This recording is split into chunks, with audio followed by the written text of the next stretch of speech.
ಧರ್ಮದಾಯ ತಿದ್ದುಪಡಿ 24ನೇ ಸಾಲಿನ ಕರ್ನಾಟಕ ಹಿಂದೂ ಧಾರ್ಮಿಕ ಸಂಸ್ಥೆಗಳ ಮತ್ತು ಧರ್ಮದಾಯ ದತ್ತಿಗಳ ವಿಧೇಯಕವನ್ನು ಪರ್ಯಾಲೋಚಿಸಬೇಕೆಂದು ಸೂಚಿಸುತ್ತೇನೆ.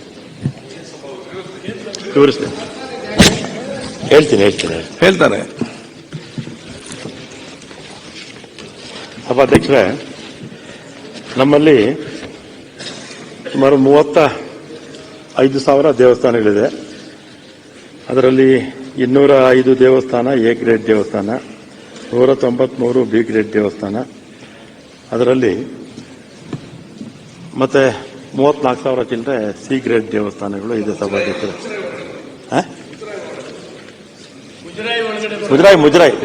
ಮುಜರಾಯಿ ನಾನು ಮುಜರಾಯಿ ನಮ್ಮ ಹತ್ರ ಲೆಕ್ಕ ಇಲ್ಲ, ಮುಜರಾಯಿ ಮಾತ್ರ ಲೆಕ್ಕ ಇದೆ. 35,000 ಬರುತ್ತೆ. ಆಮೇಲೆ ಈ ಫಂಡು ಇಲ್ಲಿ ದೇವಸ್ಥಾನದಲ್ಲಿ ಏನು ಹುಂಡಿಗೆ ಹಣ ಬರುತ್ತಲ್ಲ ಸಭಾಧ್ಯಕ್ಷರೇ, ಅದರಲ್ಲಿ ಖರ್ಚಾದ ಹಣದಲ್ಲಿ 10% ನಮ್ಮ ಸೆಂಟ್ರಲ್ ಫಂಡ್ಗೆ ಕೊಡ್ತಾ ಇದ್ರು ಮುಜರಾಯಿ ದೇವಸ್ಥಾನಕ್ಕೆ. ಅದನ್ನು ಅವರು ಬೇರೆ ಬೇರೆ ಇದಕ್ಕೆಲ್ಲ ಬಳಸ್ತಾ ಇದ್ರು. ಬೇರೆ ಬೇರೆ ಇದಕ್ಕೆ ಅಂದರೆ ಈ ನಮ್ಮ ಮುಜರಾಯಿ ದೇವಸ್ಥಾನದಲ್ಲಿರ್ತಕ್ಕಂಥ ಆರ್ಥಿಕರ ಬಗ್ಗೆ, ಅಥವಾ ನೌಕರರು ಬೇರೆ ಇರ್ತಾರೆ, ಅಥವಾ ದೇವಸ್ಥಾನಗಳಿಗೆ ಹಣ ಕೊಡೋದು, ಇದೆಲ್ಲ ಕೂಡ ಮಾಡ್ತಾ ಇದ್ರು. ಇದರಲ್ಲಿ ಮೊದಲು ಸಭಾಧ್ಯಕ್ಷರು 5 ಲಕ್ಷಕ್ಕಿಂತಲೂ ಕೆಳಗಡೆ ಆದಾಯ ಇರ್ತಕ್ಕಂಥ ದೇವಸ್ಥಾನಗಳಲ್ಲಿ ಸೆಂಟ್ರಲ್ ಫಂಡ್ಗೆ ಏನೂ ಬರ್ತಿರಲಿಲ್ಲ. 5 ರಿಂದ 25 ಲಕ್ಷದವರೆಗೂ ಕೂಡ 5% ತಗೊಳ್ಳೋರು. 25 ಲಕ್ಷಕ್ಕಿಂತ ಮೇಲೆ ಬರ್ತಕ್ಕಂಥದ್ದು 10% ತಗೊಳ್ತಾ ಇದ್ರು. ಅದನ್ನ ನಾನೇನು ಮಾಡಿದ್ದೀನಿ ಅಂದರೆ, ಈಗ ನಿವ್ವಳ ಆದಾಯ ದೇವಸ್ಥಾನಕ್ಕೆ ಆದಾಯ ಬರುತ್ತಲ್ಲ, ಅದರಲ್ಲಿ 10 ಲಕ್ಷದವರೆಗೂ ಏನೂ ಇಲ್ಲ. 10 ಲಕ್ಷದಿಂದ 25 ಲಕ್ಷದವರೆಗೂ ಕೂಡ 5%, ಅಲ್ಲ 1 ಕೋಟಿವರೆಗೂ, 10 ಲಕ್ಷದಿಂದ 1 ಕೋಟಿವರೆಗೂ 5%, 1 ಕೋಟಿ ಮೇಲೆ ಬಂದವ್ರದ್ದು 10 ಲಕ್ಷ 10% ಕೊಡಬೇಕು ಅಂತ ಒಂದು ಇದು ತಿದ್ದುಪಡಿ ತಂದಿದ್ದೀನಿ ಸಭಾಧ್ಯಕ್ಷರೇ. ನೀವು ಬಂದರೆ ಏನಾಗುತ್ತೆ ಸಭಾಧ್ಯಕ್ಷರೇ, ಉದ್ದೇಶ ಏನು ಅಂದರೆ, ನಮ್ಮಲ್ಲಿ 34,000 ಚಿಲ್ಲರೆ ಈ ಸಿ ಗ್ರೇಡ್ ಟೆಂಪಲ್ಸ್ ಅಲ್ಲಿ ಹತ್ತತ್ರ 40,000ಕ್ಕಿಂತಲೂ ಹೆಚ್ಚು ಅರ್ಚಕರಿದ್ದಾರೆ. ಒಂದೊಂದು ದೇವಸ್ಥಾನದಲ್ಲಿ 2-3 ಇರ್ತಾರೆ. ಆಮೇಲೆ ಬೇರೆ ನೌಕರರು ಇರ್ತಾರೆ. ಮತ್ತು ಅವರಿಗೆಲ್ಲ ಸಹಾಯ ಮಾಡಬೇಕು ಅಂತ ಒಂದು ಇನ್ಶೂರೆನ್ಸ್ ಮಾಡಿಸೋಣ ಅಂತೇಳಿ ನಮ್ಮ ಧಾರ್ಮಿಕ ಪರಿಷತ್ ಮೀಟಿಂಗಲ್ಲಿ ಮಾತಾಡಿದ್ವಿ. 3 ಲಕ್ಷ ಇನ್ಶೂರೆನ್ಸ್ ಮಾಡಿಸೋಣ ಅಂತ ಪ್ರಯತ್ನ ಮಾಡಿದ್ರೆ ಅದಕ್ಕೆ 3.5 ಕೋಟಿ ಬೇಕು ಅಂದರು. ಅಲ್ಲಿ ಹಣನೇ ಇರಲಿಲ್ಲ. ಪ್ರತಿ ವರ್ಷ ಒಂದು 5-6 ಕೋಟಿ ಬರುತ್ತಷ್ಟೇ ಈಗಿರ್ತಕ್ಕಂಥ ವ್ಯವಸ್ಥೆಯಲ್ಲಿ. ಆಮೇಲೆ ನಾನೊಂದು 10 ಲಕ್ಷ ಮಾಡೋಣ ಅಂತ ಹೇಳಿದ್ರೆ 12 ಕೋಟಿ ದುಡ್ಡು ಬೇಕು. 12 ಕೋಟಿ ದುಡ್ಡು ಬೇಕಾಗುತ್ತೆ ಇನ್ಶೂರೆನ್ಸು. ಪಾಪ ಅವ್ರು ನಾವು ತಸ್ತಿಕ್ ಅಂತ ಕೊಡ್ತೀವಿ. ಎಷ್ಟು ಕೊಡ್ತೀವಿ ತಸ್ತಿಕ್ ಅಂತ? ಒಂದು ವರ್ಷಕ್ಕೆ 60,000 ಕೊಡ್ತೀವಿ. 60,000ದಲ್ಲಿ ಅದರ ತಿಂಗಳಿಗೆ 5,000 ಆಯಿತು. 5,000ದಲ್ಲಿ ಏನು ಮಾಡೋಕ್ಕಾಗುತ್ತೆ ದೇವಸ್ಥಾನದಲ್ಲಿ? ಎಣ್ಣೆಯಿಂದ ಹಿಡಿದು, ತೆಂಗಿನಕಾಯಿಯಿಂದ ಹಿಡಿದು, ಪೂಜೆ ಸಾಮಾನಿಂದ ಹಿಡಿದು 5,000ದಲ್ಲಿ ಪಾಪ ಅವ್ರು ಏನು ಮಾಡೋಕ್ಕಾಗಲ್ಲ. ಅದಕ್ಕೆ ಅವ್ರಿಗೆ ಇನ್ಶೂರೆನ್ಸ್ ಮಾಡಿಸೋಣ ಅಂತ. ಮತ್ತೆ ಅವರು ಸತ್ತಂತ ಸಂದರ್ಭದಲ್ಲಿ ಸಭಾಧ್ಯಕ್ಷರು ಕೇವಲ 35,000 ಕೊಡ್ತಾ ಇದ್ರು. ಆಮೇಲೆ ಧಾರ್ಮಿಕ ಪರಿಷತ್ತಲ್ಲಿ ಅದನ್ನು 2 ಲಕ್ಷ ನಾನು ಈಗ ಮಾಡಿಸಿದ್ದೀನಿ. ಮತ್ತೆ ಅವ್ರ ಮಕ್ಕಳಿಗೂ ಕೂಡ ವಿದ್ಯಾಭ್ಯಾಸಕ್ಕೆ 5,000ದಿಂದ PUC ವಿದ್ಯಾರ್ಥಿಗಳಿಗೆ 5,000ದಿಂದ ಮೆಡಿಕಲ್ಲು ಇಂಜಿನಿಯರಿಂಗ್ ಓದೋರಿಗೆಲ್ಲ 50,000ವರೆಗೂ ಕೂಡ ಮಾಡಿದ್ದೀವಿ. ಇದಕ್ಕೆಲ್ಲ ಸ್ವಲ್ಪ ಹಣ ಬೇಕಾಗಿತ್ತು. ಅದಕ್ಕೆ ಈ ತಿದ್ದುಪಡಿ ತಂದಿದ್ದೀನಿ ಸಭಾಧ್ಯಕ್ಷರೇ.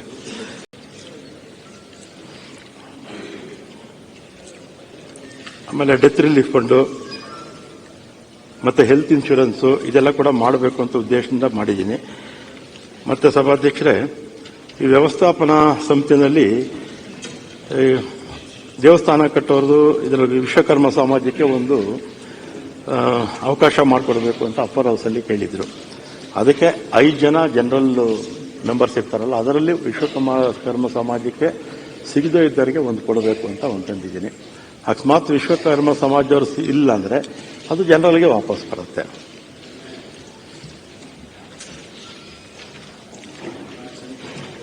ಮತ್ತೆ ವ್ಯವಸ್ಥಾಪನಾ ಸಮಿತಿ ಮಾಡ್ತೀವಲ್ಲ ಸಭಾಧ್ಯಕ್ಷರೇ, ಅದರಲ್ಲಿ ಅದೇ ಸರ್ಕಾರ ಏನು ಅಂದರೆ ನಾಮಿನೇಟ್ ಮಾಡೋದಿಲ್ಲ, ಅಪ್ಲಿಕೇಶನ್ ಕರೀತೀವಿ, ಅಪ್ಲಿಕೇಶನ್ ಹಾಕ್ಕೊಂಡು ಅದನ್ನು ನೋಡಿ ಇಲ್ಲಿ ರಾಜ್ಯ ಧಾರ್ಮಿಕ ಪರಿಷತ್ತು ಆಯ್ಕೆ ಮಾಡ್ತಾರೆ. ಅಧ್ಯಕ್ಷರನ್ನ ಅವರೇ ಆಯ್ಕೆ ಮಾಡ್ಕೋಬೇಕಾಗಿತ್ತು. ಸುಮ್ಮನೆ ಅಲ್ಲಿ ಗೊಂದಲ ಅವರವರಲ್ಲಿ ಕಿತ್ಲಾಟ ಯಾಕೆ ಅಂತೇಳಿ ಅದನ್ನು ರಾಜ್ಯ ಧಾರ್ಮಿಕ ಪರಿಷತ್ತು ಮಾಡೋದು ಅಂತ ಒಂದು ಅಮೆಂಡ್ಮೆಂಟ್ ತಂದಿದೆ ಸಭಾಧ್ಯಕ್ಷರೇ. ಮತ್ತೆ ಅವರ ಕೆಲಸ ಕಾರ್ಯಗಳಾಗಬೇಕಾಗಿದ್ರೆ ಬಹಳ ತಡ ಆಗ್ತಾ ಇತ್ತು. ಅದಕ್ಕೆ ಜಿಲ್ಲಾ ಮಟ್ಟದಲ್ಲಿ ಜಿಲ್ಲಾಧಿಕಾರಿಗಳ ಅಧ್ಯಕ್ಷತೆಯಲ್ಲಿ ಒಂದು ಸಮಿತಿ, ರಾಜ್ಯ ಧಾರ್ಮಿಕ ಪರಿಷತ್ತು ರಾಜ್ಯ ಮಟ್ಟದಲ್ಲಿ ಒಂದು ಸಮಿತಿ ಮಾಡಿದ್ದೀವಿ. ಮಾನ್ಯ ಎಲ್ಲ ಆಡಳಿತ ಪಕ್ಷದವರು, ವಿರೋಧ ಪಕ್ಷದವರು ನೀವೇನೋ ಸಲಹೆ ಸೂಚನೆಗಳಿದ್ರೆ ಕೊಡಿ, ಏನೋ ತಿದ್ದುಪಡಿ ಏನೋ ಆಗಬೇಕಾಗಿದ್ರೆ ಕೊಡಿ, ನಾನು ಓಪನ್ ಮೈಂಡ್ ಇದೆ ಅಷ್ಟೇ. ಸರ್, ಈಗ ಕೆಲವು ತಿದ್ದುಪಡಿಗಳು ಒಳ್ಳೇದು ತಂದಿದ್ದೀರಿ. ಅವ್ರಿಗೆ ಇನ್ಶೂರೆನ್ಸ್ ಮಾಡಿಸೋದಾಗ್ಲಿ, ಅವರು ತೀರ್ಕೊಂಡಾಗ ಅವರಿಗೆ ಹಣ ಕೊಡೋದಾಗ್ಲಿ ಮಾಡೋದು, ವಿದ್ಯಾಭ್ಯಾಸಕ್ಕೆ ಸರಿ ಇದೆ. ಅನೇಕ ಸಾರಿ ತಾವೇನು ಹೇಳಿದ್ರಿ, ಐಡೆಂಟಿಫೈ ಮಾಡಿದಿರಿ, 5,000 ಏನಕ್ಕೂ ಸಾಲ, ನಿತ್ಯ ಕಟ್ಲೆ ಹೆಚ್ಚು ಕಟ್ಲೆ ಅಂತೇಳಿ ಹೇಳಿ ಯಾವ ಖರ್ಚಿಗೂ ಅವ್ರ ಅಲ್ಲಿ ಹಣ ಇಲ್ಲ. ಅವರ ಕೆಲವು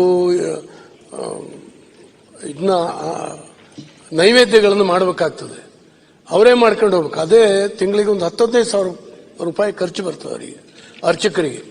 ಅವ್ರಿಗೆ ಕೊಡೋದು ನಾವು 5,000, ಇದೆಲ್ಲ ನಿಭಾಯಿಸಿ ನಿಮ್ಮ ಸಂಬಳನೂ ತಗೊಳ್ಳಿ ಅಂದ್ರೆ ಖಂಡಿತವಾಗೂ ಸಾಧ್ಯ ಆಗೋದಿಲ್ಲ. ಹಾಗಾಗಿ ನನ್ನ ವಿನಂತಿ ಏನಂದ್ರೆ, ಈ ದಕ್ಷಿಣ ಕನ್ನಡದಲ್ಲಿ ಈ ಬಾಂಬೆ ಕರ್ನಾಟಕನ ಇದರಲ್ಲಿ ಒಂದು ವ್ಯವಸ್ಥೆ ಇದೆ. ಹೆಚ್ಚು ಆದಾಯ ಬರುವ ಟೆಂಪಲ್ ಇಂದ ವರ್ಷ ಒಂದು ಸ್ವಲ್ಪ ತೆಗೆದು ಕಡಿಮೆ ಆದಾಯದ, ಏನೂ ಆದಾಯ ಇಲ್ಲದೆ ಇರುವಂತಹ ಟೆಂಪಲ್ಗಳ ಅಭಿವೃದ್ಧಿಗೆ ಕೊಡುವಂತಹದ್ದಿದೆ. ತಾವು ಕೂಡ ರಾಜ್ಯದಲ್ಲಿ ಆ ವ್ಯವಸ್ಥೆ ಮಾಡಬಹುದು ಅಂತ ಹೇಳಿ ನಾನು ಅಂದ್ಕೊಂಡಿದ್ದೇನೆ. ಕೆಲವು ದೇವಸ್ಥಾನಗಳಿಗೆ ಅರ್ಚಕರೇ ಬರೋದಿಲ್ಲ, ಅರ್ಚಕರೇ ಇಲ್ಲ. ನಮ್ಮೂರಿನಲ್ಲಿ, ನಮ್ಮ ತೀರ್ಥಹಳ್ಳಿನಲ್ಲಿ ಒಬ್ಬ ಅರ್ಚಕ 30 ದೇವಸ್ಥಾನಗಳ ಪೂಜೆ ಮಾಡ್ತಾರೆ. ಅವರ ಒಂದು ಸ್ಕೂಟರ್ ಮೇಲೆ ಒಂದು ಕೊಡ ನೀರು ಇಟ್ಕೊಂಡು ಎಲ್ಲಾ ದೇವಸ್ಥಾನಗಳಿಗೂ ದಿವಸ ಹೋಗಿ ಬೆಳಗ್ಗೆಯಿಂದ ಸಂಜೆವರೆಗೂ ಹೀಗಾಗ್ತದೆ. ಅರ್ಚಕರ ನೇಮಕಾತಿಯೇ ಆಗಲಿಲ್ಲ ಇತ್ತೀಚಿನ ವರ್ಷದಲ್ಲಿ. ಇನ್ನೊಂದು, ನಮ್ಮ ದೇವಸ್ಥಾನಗಳ ಆಸ್ತಿಯನ್ನ ರಕ್ಷಣೆ ಮಾಡಲಿಕ್ಕೆ ಏನು ವ್ಯವಸ್ಥೆ ಅಂತ ನನಗೆ ಗೊತ್ತಿಲ್ಲ. ಎಲ್ಲೆಲ್ಲ ಇದೆ, ವಿಶೇಷವಾಗಿ ನಿಮ್ಮ ಬೆಂಗಳೂರಿನಲ್ಲಿ ಎಷ್ಟು ದೊಡ್ಡ ಆಸ್ತಿ ಸರ್, ಎಷ್ಟು ದೊಡ್ಡ ಆಸ್ತಿ. ಅದನ್ನ ಅಕ್ವೈರ್ ಮಾಡ್ಕೊಂಡು ಬಿಡಬೇಕು. ನಾನು ಹೇಳೋದಾದ್ರೆ ಬಿಡಬಾರ್ದು. ಯಾವುದೋ ವರ್ಷ 5 ರೂಪಾಯಿ 10 ರೂಪಾಯಿ ಬಾಡಿಗೆ ಫಿಕ್ಸ್ ಮಾಡಿದ್ದೀರಿ, ಈಗಲೂ ಅದೇ ಬಾಡಿಗೆ ನಡೀತಾ ಇದೆ. ನಿಮ್ಮ ದೇವಸ್ಥಾನಕ್ಕೆ ಆದಾಯ ಹೆಂಗ್ ಬರುತ್ತೆ? ನಿಮ್ಮ ಇಲ್ಲಿಗೆ ಸೆಂಟ್ರಲ್ ಫಂಡಿಗೆ ಆದಾಯ ಹೆಂಗ್ ಜಾಸ್ತಿ ಬರ್ತದೆ?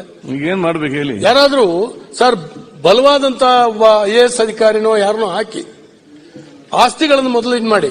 ಮೊನ್ನೆ ದಿನ ನಮ್ಮ ವಕ್ಫ್ ಆಸ್ತಿಗಳನ್ನ ರಕ್ಷಣೆ ಮಾಡಲಿಕ್ಕೆ ಅಂತ 31.5 ಕೋಟಿ ರೂಪಾಯಿನ ಇಡ್ತೀವಿ ಅಂತ ಹೇಳಿದಿರಿ.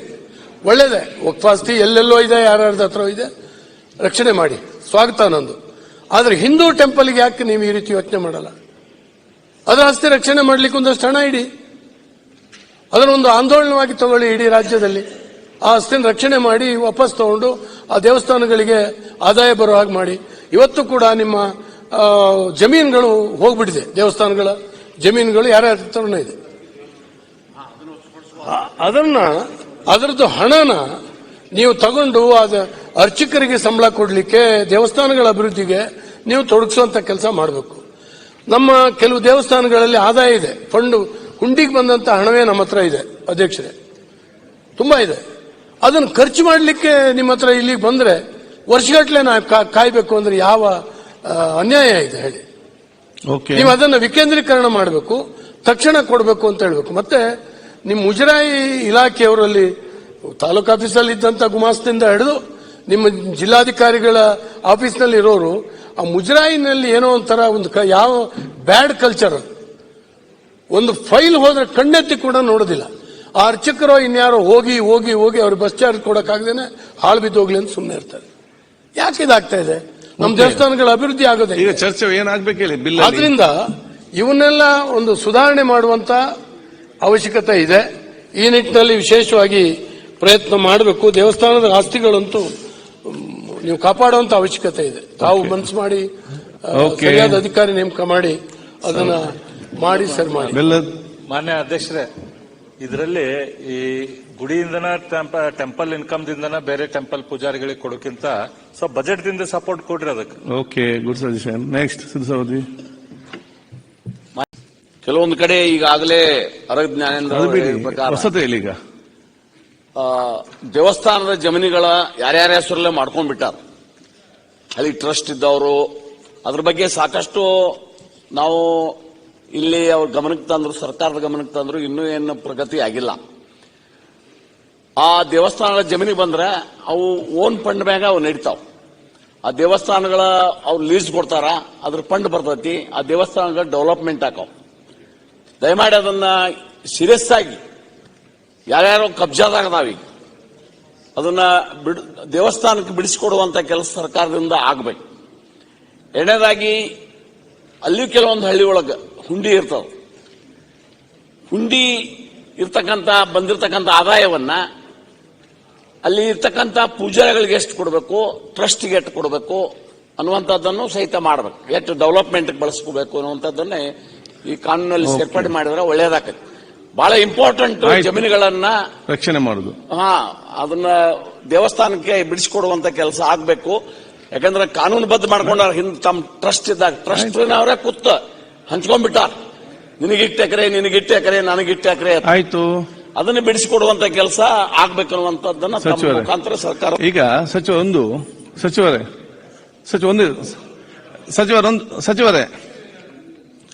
ಈಗ ದೇವಸ್ಥಾನದ ಅಭಿವೃದ್ಧಿ ಮತ್ತು ಅರ್ಚಕರಿಗೆ ಬಹುಶಃ ಯೋಜನೆ ನಮಗೆ ಬಹಳ ಸಂತೋಷ.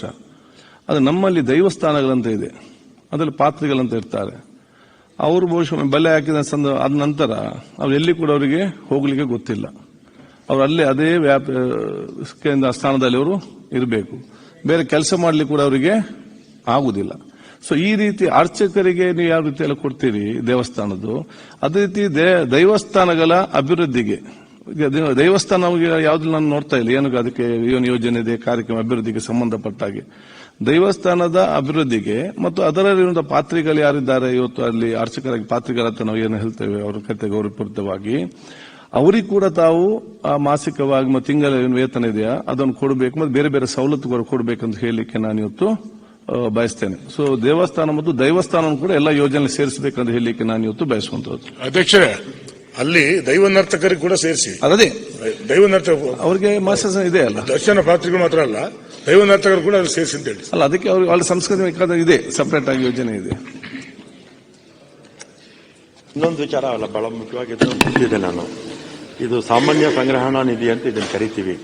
ಇದನ್ನ ಮೊದಲೇನ್ ಮಾಡೋರು ಸಿ ಗ್ರೇಡ್ ಟೆಂಪಲ್ಸ್ ಬಿಟ್ಟು ಬೇರೆದಕ್ಕೂ ಕೊಟ್ಬಿಡೋರು. ಈಗ ನಾನೇನ್ ಮಾಡಿದ್ದೀನಿ, ಸಿ ಗ್ರೇಡ್ ಟೆಂಪಲ್ಸ್ ಬಿಟ್ಟು ಬೇರೆ ಎಲ್ಲೂ ಕೂಡ ಕೊಡಬಾರದು ಅಂತ ಕಾನೂನು ತಂದಿದ್ದೀನಿ. ಸಿ ಗ್ರೇಡ್ ಟೆಂಪಲ್ಸ್ ಅಥವಾ ಸಿ ಗ್ರೇಡ್ ಟೆಂಪಲ್ಸ್ ಅಲ್ಲಿ ಕೆಲಸ ಮಾಡ್ತಾ ಇರ್ತಕ್ಕಂಥ ಅರ್ಚಕರು ನೌಕರು ಅವರಿಗೆ ಈ ಹಣ ಸಲ್ಲುತ್ತೆ, ಎಲ್ಲೂ ಕೂಡ ದುರುಪಯೋಗ. ಅಲ್ಲಿ ದೇವಸ್ಥಾನಗಳಿಗೆ ಮೊದಲೇನ್ ಮಾಡೋರು ಬೇರೆದಕ್ಕೂ ಕೊಟ್ಬಿಡೋರು. ಈ ಸೆಂಟ್ರಲ್ ಈ ಸಾಮಾನ್ಯ ಸಂಗ್ರಹ ನಿಧಿನ ಬೇರೆದಕ್ಕೂ ಕೊಟ್ಬಿಡೋರು. ಅವಾಗೇನಾಗ್ತಿತ್ತು, ಸಹಜವಾಗಿ ನಮ್ಮ ಇದೆಲ್ಲ ಎಲ್ಲೂ ಸಹಾಯ ಮಾಡಕ್ ಆಗ್ತಿರ್ಲಿಲ್ಲ. ಮತ್ತೆ ಸಭಾಧ್ಯಕ್ಷರೇ, ಈ ಪಾಪ ತಸ್ತಿಕ್ ತಗೊಳ್ಳೋದಕ್ಕೆ ತಹಸೀಲ್ದಾರ್ ಆಫೀಸ್ಗಳಿಗೆ ಹೋಗಿ ಇವು ಕಾಸು ಕೊಡಬೇಕಾಗಿತ್ತು. ಬೇಕಾಷ್ಟು ಕಂಪ್ಲೇಂಟ್ ಬಂದಿತ್ತು. ಅದಕ್ಕೆ ಡಿಬಿಟಿ ಮಾಡಿದೀವಿ. ಈಗ ಡೈರೆಕ್ಟ್ ಆಗಿ ಅವನ್ನ ಆಪ್ ಮಾಡ್ಬಿಟ್ಟು ಅವ್ರಿಗೆ ಟ್ರಾನ್ಸ್ಫರ್ ಮಾಡ್ತಾ ಇದ್ದೀವಿ. ನೀವ್ ಹೇಳಿದ್ರಿ ಅದೊಂದು ಮಾಡಿದೀವಿ. ಆಮೇಲೆ ಸದಾಚಿದ್ರೆ ಈಗ ಆಮೇಲೆ 25 ಲಕ್ಷವರೆಗೂ ಕೂಡ ಎಸಿಗೆ ಇದಿರುತ್ತೆ, ಪವರ್ಸ್ ಇರುತ್ತೆ ಸ್ಯಾಂಕ್ಷನ್ ಮಾಡ್ಕೊಡೋದಕ್ಕೆ. ಆಮೇಲೆ 1 ಕೋಟಿವರೆಗೂ ನಮ್ಮ ಜಿಲ್ಲಾಧಿಕಾರಿಗಳಿಗಿರುತ್ತೆ ಆಯಾ ಜಿಲ್ಲೆಗಳಲ್ಲಿ. 1 ಕೋಟಿಯಿಂದ 2.5 ಕೋಟಿವರೆಗೂ ನಮ್ಮ ಆಯುಕ್ತರಿಗಿರುತ್ತೆ. ಆದ್ರಿಂದ ಮತ್ತೆ ಸ್ವಲ್ಪ ನಿಧಾನ ಆಗುತ್ತೆ. ನೀವು ಹೇಳಿದಾಗೆ ಫೈಲ್ಸ್ ಮೂವ್ಮೆಂಟ್ ಇದೆ, ಅದನ್ನು ಕೂಡ ಬೇಗ ಬೇಗ ಮಾಡಕ್ಕೆ ಮಾಡೋಣ. ಮತ್ತೆ ಬಹಳ ಮುಖ್ಯವಾಗಿ ಲೀಸ್ ಲ್ಯಾಂಡ್ಸ್ ಮತ್ತೆ ಬಾಡಿಗೆ ಕೊಟ್ಟಿರ್ತಕ್ಕಂಥದ್ದು. ಇವತ್ತು ಬೆಂಗಳೂರಲ್ಲಿ ಕೋಟಿಗಟ್ಟಲೆ ಅಡಿನೇ 1000 ಎಷ್ಟು 20,000 30,000 40,000 50,000 ಇರ್ತಕ್ಕಂಥ ಪ್ರದೇಶಗಳು ಬೇಕಾಷ್ಟಿದೆ. ಎಕರೆಗಟ್ಟಲೆ ಹಾಕೊಂಡ್ಬಿಟ್ಟಿದ್ದಾರೆ ಬೇರೆಯವರು. ಅದಕ್ಕೆ ಒಂದು ಟಾಸ್ಕ್ ಫೋರ್ಸ್ ಮಾಡಿ ಅದನ್ನೆಲ್ಲ ಕೂಡ ವೆಕೆಟ್ ಮಾಡೋದಕ್ಕೂ ಕೂಡ ಅದನ್ನು ಕೂಡ ಮಾಡ್ತಾ ಇದ್ದೀವಿ. ಮತ್ತು ಎಲ್ಲಾ ದೇವಸ್ಥಾನಗಳು ಕೂಡ ಸರ್ವೆ ಮಾಡಿಸೋದಕ್ಕೂ ಮಾಡಿದ್ದೀವಿ. ನಮ್ಮ ಇವರು ಆಯುಕ್ತರು ರೆವಿನ್ಯೂ ಪ್ರಿನ್ಸಿಪಲ್ ಸೆಕ್ರೆಟರಿ, ನಮಗೂ ಪ್ರಿನ್ಸಿಪಲ್ ಸೆಕ್ರೆಟರಿ ಅವರೊಂದು ಟಾರ್ಗೆಟ್ ಕೊಟ್ಟಿದ್ದಾರೆ. ಟಾರ್ಗೆಟ್ ಕೊಟ್ಟು ಕನಿಷ್ಠ ತಿಂಗಳಿಗೆ ಇಷ್ಟು ದೇವಸ್ಥಾನಗಳದ್ದು ಸರ್ವೆ ಮಾಡಿಕೊಡ್ಬೇಕು ಅಂತ ಹೇಳಿದ್ದಾರೆ. ಆದಷ್ಟು ಬೇಗ ಮಾಡಿಕೊಡ್ತೀವಿ. ದೇವಸ್ಥಾನದ ಏನಾಯ್ತು ಮಂತ್ರಿ ಅವರೇ? ಸಭಾಧ್ಯಕ್ಷರು, ಅದೇ ನೀವು ಹೇಳಿದ್ದು ನಾನು ಜ್ಞಾಪಕ ಇಟ್ಕೊಳ್ತೀನಿ. ಏನೇನು ಫೆಸಿಲಿಟೀಸ್ ಇದೆಯಲ್ಲ ಅದೆಲ್ಲ ಕೂಡ ಅವ್ರಿಗೆ ಸೇರಿಸೋ ರೀತಿ ಮಾಡ್ತೀವಿ. ಅಧ್ಯಕ್ಷ, ನಿಮಿಷ. ಈಗ ತಾವು ಒಳ್ಳೆ ವಿಚಾರಗಳನ್ನ ಪ್ರಸ್ತಾಪ ಮಾಡಿದಿರಿ. ಈ ದೈವಗಳ ಆಧಾರಕರು ಇಡೀ ರಾತ್ರಿ ಕುಣಿತಾರೆ, ಅವ್ರಿಗೆ ಯಾವುದೇ ರೀತಿ ಗೊತ್ತಿದೆ, ಭದ್ರತೆ ಇಲ್ಲ. ಹಾಗಾಗಿ ಅದನ್ನು ಸೇರ್ಪಡೆ ಮಾಡಿ ಅವ್ರಿಗೂ ಅದೆಲ್ಲ ಸಂಬಳ ಕೊಡುವಂತದ್ದು ಮಾಡಿದ್ರೆ ಒಳ್ಳೇದಾಗ್ತದೆ. ಒಳ್ಳೆ ಸುಧಾರಣೆ ತಂದ್ರೆ ಇದ್ರಲ್ಲಿ ದೇವಸ್ಥಾನ ಅಭಿವೃದ್ಧಿ ಆಗೋದಕ್ಕೂ ಕೂಡ ಅನುಕೂಲ ಆಗ್ತದೆ. ಮಂತ್ರಿಗಳು, ಪರ್ಯಾಲೋಚನಾ ಪ್ರಸ್ತಾವನೆ ಸಭೆ ಮತಕ್ಕೆ ಹಾಕುತ್ತೇನೆ. 2020 ಸಾಲಿನ 2024ನೇ ಸಾಲಿನ ಶ್ರೀ ಸಭಾಧ್ಯಕ್ಷರೇ, ವಿಧೇಯಕವನ್ನು ಅಂಗೀಕರಿಸಬೇಕೆಂದು ಕೋರುತ್ತೇನೆ. ಸಂಸ್ಥೆಗಳ ಮತ್ತು ಧರ್ಮರಾಯಿ ದತ್ತಿಗಳ ತಿದ್ದುಪಡಿ ವಿಧೇಯಕವನ್ನು ಕೋರುತ್ತೇನೆ. ಪರ್ಯಾಲೋಚನಾ ಪ್ರಸ್ತಾವನೆಗೆ ಸಭೆ ಮತಕ್ಕೆ ಹಾಕುತ್ತೇನೆ. 2024 ಸಾಲಿನ ಶ್ರೀ ಘಾಟಿ ಸುಬ್ರಹ್ಮಣ್ಯ ಸಭಾಧ್ಯಕ್ಷರ 24ನೇ ಸಾಲಿನ ಘಾಟಿ ಸುಬ್ರಹ್ಮಣ್ಯ ಕ್ಷೇತ್ರ ಪರ್ಯಾಲೋಚನಾ ಪ್ರಸ್ತಾವನೆಗೆ ಸಭೆ ಮತಕ್ಕೆ ಹಾಕುತ್ತೇನೆ. 2024 ಸಾಲಿನ ಕರ್ನಾಟಕ ಹಿಂದೂ ಧಾರ್ಮಿಕ ಸಂಸ್ಥೆಗಳು ಮತ್ತು ಧರ್ಮದಾಯ ದತ್ತಿಗಳ ತಿದ್ದುಪಡಿ ವಿಧೇಯಕವನ್ನು ಪರ್ಯಾಲೋಚಿಸಿದೆಂಬ ವಿಷಯ ಸಭೆಯ ಮುಂದೆ ಇದೆ. ಪ್ರಸ್ತಾವದ ಪರವಾಗಿರುವವರು ಹೌದು ಎಂದು ಸೂಚಿಸಬೇಕು. ಪ್ರಸ್ತಾವದ ವಿರೋಧವಾಗಿರು ಇಲ್ಲ ಎಂದು ಸೂಚಿಸಬೇಕು. ಪ್ರಸ್ತಾವ ಹೌದು ಅನ್ನೋ ಪರವಾಗಿದೆ ಎಂದು ಭಾವಿಸುತ್ತೇನೆ. ಪ್ರಸ್ತಾವ ಹೌದು ಅನ್ನೋ ಪರವಾಗಿದೆ. ಪ್ರಸ್ತಾವಕ್ಕೆ ಅನುಮೋದನೆ ದೊರಕಿದೆ. ಈಗ ವಿಧೇಯಕವನ್ನು ಖಂಡವಾಗಿ ಮತಕ್ಕೆ ಹಾಕುತ್ತೇನೆ. 2 ರಿಂದ 6ರವರೆಗಿನ ಖಂಡಗಳು ವಿಧೇಯಕದ ಅಂಗವಾಗಿರಬೇಕೆಂದು ಸಭೆಯ ಮುಂದಿರುವ ವಿಷಯ. ಪ್ರಸ್ತಾವದ ಪರವಾಗಿರುವವರು ಹೌದು ಎಂದು ಸೂಚಿಸಬೇಕು. ಪ್ರಸ್ತಾವದ ವಿರೋಧವಾಗಿರುವವರು ಇಲ್ಲ ಎಂದು ಸೂಚಿಸಬೇಕು. ಪ್ರಸ್ತಾವ ಹೌದು ಅನ್ನೋ ಪರವಾಗಿದೆ ಎಂದು ಭಾವಿಸುತ್ತೇನೆ. ಪ್ರಸ್ತಾವ ಹೌದು ಅನ್ನೋ ಪರವಾಗಿದೆ. ಪ್ರಸ್ತಾವಕ್ಕೆ ಒಪ್ಪಿಗೆ ದೊರಕಿದೆ. 2 ರಿಂದ 6ರವರೆಗಿನ ಖಂಡಗಳು ವಿಧೇಯಕದ ಅಂಗವಾದವು. ಮೌನಂ ಸಮ್ಮತಿ ಲಕ್ಷಣಂ. ಒಂದನೇ ಖಂಡ ಹೆಸರು ಮತ್ತು ಅವತರಣಿಕೆ ವಿಧೇಯಕದ ಭಾಗವಾಗಬೇಕೆಂಬುದು ಸಭೆಯ ಮುಂದಿರುವ ವಿಷಯ. 1ನೇ ಖಂಡ ಹೆಸರು ಮತ್ತು ಅವತರಣಿಕೆ ವಿಧೇಯಕದ ಭಾಗವಾಗಿ ಸಭೆಯ ಮುಂದಿರುವ ವಿಷಯ. ಪ್ರಸ್ತಾವದ ಪರವಾಗಿರುವವರು ಹೌದು ಎಂದು ಸೂಚಿಸಬೇಕು. ಪ್ರಸ್ತಾವದ ವಿರೋಧವಾಗಿರು ಇಲ್ಲ ಎಂದು ಸೂಚಿಸಬೇಕು. ಪ್ರಸ್ತಾವವು ಹೌದು ಅನ್ನೋ ಪರವಾಗಿದೆ ಎಂದು ಭಾವಿಸುತ್ತೇನೆ. ಪ್ರಸ್ತಾವವು ಹೌದು ಅನ್ನೋ ಪರವಾಗಿದೆ. ಪ್ರಸ್ತಾವವು ಅಂಗೀಕರಿಸಲ್ಪಟ್ಟಿದೆ. 1ನೇ ಖಂಡ ಹೆಸರು ಮತ್ತು ಅವತರಣಿಕೆ ವಿಧೇಯಕದ ಅಂಗವಾಗಿದೆ. ಮಾನ್ಯ ಸಚಿವರು, ವಿಧೇಯಕವನ್ನು ಅಂಗೀಕರಿಸಬೇಕೆಂದು ಕೋರುತ್ತೇನೆ. ಪ್ರಸ್ತಾವವನ್ನು ಮಂಡಿಸಲಾಗಿದೆ. ಅದನ್ನೀಗ ಸಭೆಯ ಮತಕ್ಕೆ ಹಾಕುತ್ತೇನೆ. 2024 ಸಾಲಿನ ಕರ್ನಾಟಕ ಹಿಂದೂ ಧಾರ್ಮಿಕ ಸಂಸ್ಥೆಗಳು ಮತ್ತು ಧರ್ಮದಾಯ ದತ್ತಿಗಳ ತಿದ್ದುಪಡಿ ವಿಧೇಯಕವನ್ನು ಈ ಸಭೆಯು ಅಂಗೀಕರಿಸಬೇಕು. ಪ್ರಸ್ತಾವದ ಪರವಾಗಿರುವವರು ಹೌದು ಎಂದು ಸೂಚಿಸಬೇಕು. ಪ್ರಸ್ತಾವದ ವಿರೋಧವಾಗಿರು ಇಲ್ಲ ಎಂದು ಸೂಚಿಸಬೇಕು. ಪ್ರಸ್ತಾವವು ಹೌದು ಅನ್ನೋರ ಪರವಾಗಿದೆ ಎಂದು ಭಾವಿಸುತ್ತೇನೆ. ಪ್ರಸ್ತಾವವು ಹೌದು ಅನ್ನೋರ ಪರವಾಗಿದೆ. ಪ್ರಸ್ತಾವವು ಅಂಗೀಕರಿಸಲ್ಪಟ್ಟಿದೆ ಮತ್ತು ವಿಧೇಯಕಕ್ಕೆ ಅನುಮೋದನೆ ದೊರಕಿದೆ. ಸನ್ಮಾನ್ಯ ಸಚಿವರು, ಶ್ರೀ ಘಾಟಿ ಸುಬ್ರಹ್ಮಣ್ಯ ಕ್ಷೇತ್ರ ಅಭಿವೃದ್ಧಿ ಪ್ರಾಧಿಕಾರ. ಸಭಾಧ್ಯಕ್ಷರ 24ನೇ ಸಾಲಿನ ಶ್ರೀ ಘಾಟಿ ಸುಬ್ರಹ್ಮಣ್ಯ ಕ್ಷೇತ್ರ ಅಭಿವೃದ್ಧಿ ಪ್ರಾಧಿಕಾರ ವಿಧೇಯಕವನ್ನು ಪರ್ಯಾಲೋಚಿಸಬೇಕೆಂದು ಸೂಚಿಸುತ್ತೇನೆ. ಓಕೆ, ಸಭಾಧ್ಯಕ್ಷರೇ, ಆಯ್ತು, ಹೇಳಿದ್ರಲ್ಲ ಸರ್. ಘಾಟಿ ಸುಬ್ರಹ್ಮಣ್ಯ ಡೈರೆಕ್ಟ್ ಅಂಗೀಕರಿಸಿ. ಆಯ್ತಾ? ಅಂಗೀಕರಿಸಿಕೊಳ್ಳಿ. ಆಯ್ತು, ಕೋರುತ್ತೇನೆ. ಪರ್ಯಾಲೋಚನಾ ಪ್ರಸ್ತಾವನೆಗೆ ಸಭೆ ಮತಕ್ಕೆ ಹಾಕುತ್ತೇನೆ. 2024 ಸಾಲಿನ ಶ್ರೀ ಘಾಟಿ ಸುಬ್ರಹ್ಮಣ್ಯ ಕ್ಷೇತ್ರ ಅಭಿವೃದ್ಧಿ ಪ್ರಾಧಿಕಾರ ವಿಧೇಯಕವನ್ನು ಪರ್ಯಾಲೋಚಿಸಿದೆ ಎಂಬ ವಿಷಯವು ಸಭೆಯ ಮುಂದೆ ಇದೆ. ಪ್ರಸ್ತಾವದ ಪರವಾಗಿರುವವರು ಹೌದು ಎಂದು ಸೂಚಿಸಬೇಕು. ಪ್ರಸ್ತಾವದ ವಿರೋಧವಾಗಿರುವ ಇಲ್ಲ ಎಂದು ಸೂಚಿಸಬೇಕು. ಪ್ರಸ್ತಾವ ಹೌದು ಅನ್ನೋ ಪರವಾಗಿದೆ ಎಂದು ಭಾವಿಸುತ್ತೇನೆ. ಪ್ರಸ್ತಾವ ಹೌದು ಅನ್ನೋ ಪರವಾಗಿದೆ. ಪ್ರಸ್ತಾವಕ್ಕೆ ಅನುಮೋದನೆ ದೊರಕಿದೆ. ಈಗ ವಿಧೇಯಕವನ್ನು ಖಂಡವಾಗಿ ಮತಕ್ಕೆ ಹಾಕುತ್ತೇನೆ. 2 ರಿಂದ 41ರವರೆಗಿನ ಖಂಡಗಳು ವಿಧೇಯಕದ ಅಂಗವಾಗಿರಬೇಕೆಂದು ಸಭೆಯ ಮುಂದಿರುವ ವಿಷಯ. ಪ್ರಸ್ತಾವದ ಪರವಾಗಿರುವವರು ಹೌದು ಎಂದು ಸೂಚಿಸಬೇಕು. ಪ್ರಸ್ತಾವದ ವಿರೋಧವಾಗಿರುವುದು ಇಲ್ಲ ಎಂದು ಸೂಚಿಸಬೇಕು. ಪ್ರಸ್ತಾವವು ಹೌದು ಅನ್ನೋ ಪರವಾಗಿದೆ ಎಂದು ಭಾವಿಸುತ್ತೇನೆ. ಪ್ರಸ್ತಾವವು ಹೌದು ಅನ್ನೋ ಪರವಾಗಿದೆ. ಪ್ರಸ್ತಾವಕ್ಕೆ ಒಪ್ಪಿಗೆ ದೊರಕಿದೆ. 2 ರಿಂದ 41ರವರೆಗಿನ ಖಂಡಗಳು ವಿಧೇಯಕದ ಅಂಗವಾದವು. 1ನೇ ಖಂಡ ಹೆಸರು ಮತ್ತು ಅವತರಣಿಕೆ ವಿಧೇಯಕದ ಭಾಗವಾಗಬೇಕೆಂಬುದು ಸಭೆಯ ಮುಂದಿರುವ ವಿಷಯ. ಪ್ರಸ್ತಾವದ ಪರವಾಗಿರುವವರು ಹೌದು ಎಂದು ಸೂಚಿಸಬೇಕು. ಪ್ರಸ್ತಾವದ ವಿರೋಧವಾಗಿರು ಇಲ್ಲ ಎಂದು ಸೂಚಿಸಬೇಕು. ಪ್ರಸ್ತಾವವು ಹೌದು ಅನ್ನೋ ಪರವಾಗಿದೆ ಎಂದು ಭಾವಿಸುತ್ತೇನೆ. ಪ್ರಸ್ತಾವವು ಹೌದು ಅನ್ನೋ ಪರವಾಗಿದೆ. ಪ್ರಸ್ತಾವವು ಅಂಗೀಕರಿಸಲ್ಪಟ್ಟಿದೆ. 1ನೇ ಖಂಡ ಹೆಸರು ಮತ್ತು ಅವತರಣಿಕೆ ವಿಧೇಯಕದ ಅಂಗವಾಗಿದೆ. ಮಾನ್ಯ ಸಚಿವರು, ವಿಧೇಯಕವನ್ನು ಅಂಗೀಕರಿಸಬೇಕೆಂದು ಕೋರುತ್ತೇನೆ. ಪ್ರಸ್ತಾವವನ್ನು ಮಂಡಿಸಲಾಗಿದೆ. ಅದನ್ನು ಈಗ ಸಭೆ ಮತಕ್ಕೆ ಹಾಕುತ್ತೇನೆ. 2024 ಸಾಲಿನ ಶ್ರೀ ಘಾಟಿ ಸುಬ್ರಹ್ಮಣ್ಯ ಕ್ಷೇತ್ರ ಅಭಿವೃದ್ಧಿ ಪ್ರಾಧಿಕಾರ ವಿಧೇಯಕವನ್ನು ಈ ಸಭೆಯು ಅಂಗೀಕರಿಸಬೇಕು. ಪ್ರಸ್ತಾವದ ಪರವಾಗಿರುವವರು ಹೌದು ಎಂದು ಸೂಚಿಸಬೇಕು. ಪ್ರಸ್ತಾವದ ವಿರುದ್ಧವಾಗಿರು ಇಲ್ಲ ಎಂದು ಸೂಚಿಸಬೇಕು. ಪ್ರಸ್ತಾವವು ಹೌದು ಅನ್ನೋ ಪರವಾಗಿದೆ ಎಂದು ಭಾವಿಸುತ್ತೇನೆ. ಪ್ರಸ್ತಾವವು ಹೌದು ಅನ್ನೋ ಪರವಾಗಿದೆ. ಪ್ರಸ್ತಾವವು ಅಂಗೀಕರಿಸಲ್ಪಟ್ಟಿದೆ ಮತ್ತು ವಿಧೇಯಕಕ್ಕೆ ಅನುಮೋದನೆ ದೊರಕಿದೆ. ಶ್ರೀ ಹುಲಿಗಮ್ಮ ಕ್ಷೇತ್ರ ಅಭಿವೃದ್ಧಿ ಪ್ರಾಧಿಕಾರ. 24ನೇ ಸಾಲಿನ ಶ್ರೀ ಹುಲಿಗಮ್ಮ ಕ್ಷೇತ್ರ ಅಭಿವೃದ್ಧಿ ಪ್ರಾಧಿಕಾರ ವಿಧೇಯಕವನ್ನು ಪರ್ಯಾಲೋಚಿಸಬೇಕೆಂದು ಸೂಚಿಸುತ್ತೇನೆ. ಆಯ್ತು, ಅದೇ ನಿಲ್ಬಿಡಿ. ಹುಲಿಗಮ್ಮ ಕೊಪ್ಪಳ ಜಿಲ್ಲೆ.